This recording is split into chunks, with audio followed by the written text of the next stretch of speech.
Hi, my name is Melissa Wick. I own Wick Law Offices, a small business law firm here in Columbus, Ohio.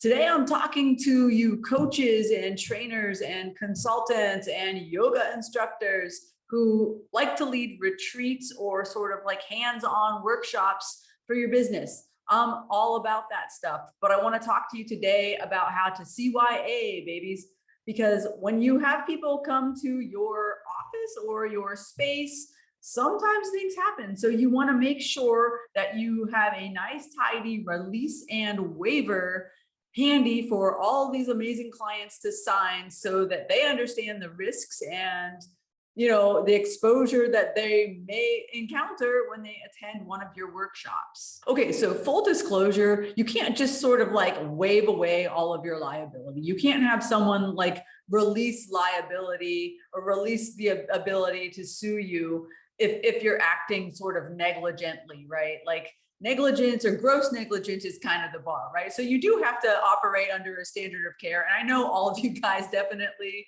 are doing that, but I wanted to put that out there. Like you can't just have somebody sign a waiver and then like it all goes to hell in a handbasket, right?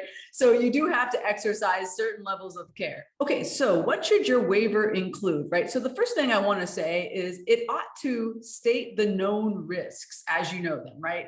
As many risks as you know, right? So for instance, if you're somebody who has like maybe you're doing like a live flower arranging workshop, right? Maybe your business is in the floral industry, right? And so you want to have, workshops where people can pay you for you to come in and help them make a really beautiful bouquet, right? So inherent in that is, right, there's scissors. Scissors are a thing that you're going to be using, right? So there's that.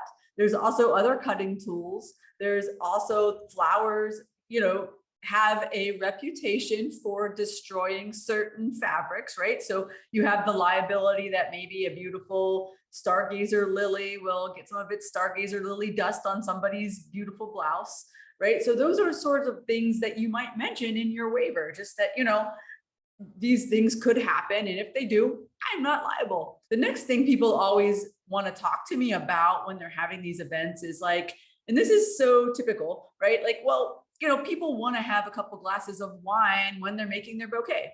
So I usually say, I'm going to caution you about the inherent risks of having people BYOB to your event. I know that you're probably going to say, that's okay, I'm willing to accept that. Fine. But what I want to make sure you do is just like explain the rules surrounding the BYOB to your event. The second thing the waiver ought to do is make the people that are attending your event acknowledge the inherent risks that you've spelled out by initialing. So you want to make them acknowledge that there are risks inherent in this activity and that they understand those risks and that they are attending anyways. The third thing your release and waiver needs to do is state that they understand that they are releasing you from any lawsuit if the aforementioned things you've already pointed out to them actually happen, right? So this is the third part. This is actually the release and waiver part of the whole document, right? And this will spell out that they understand that they're releasing you and your business and, everybody, your relatives and everybody else they might try to sue to get at you if this thing happens. So guys, these documents are relatively simple, but again, they're very customized, right? You don't want to just go to LegalZoom and get like a template waiver because that waiver will be very general, right? You want your waiver and release to be very specific to your business. As I gave you that example of like a florist doing like a bouquet arrangement, right? That is super specific to her business.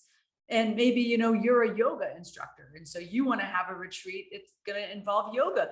That has a whole separate set of issues and potential liabilities, right? So these things are not, something you can just, they're not one size fits all. Definitely contact a lawyer. And, the thing is, they're relatively simple. A good lawyer ought to be able to bang this out for you without a whole lot of time and a whole lot of cost. If you have additional questions, please do not hesitate to contact me. My name is Melissa Wick. I own Wick Law Offices.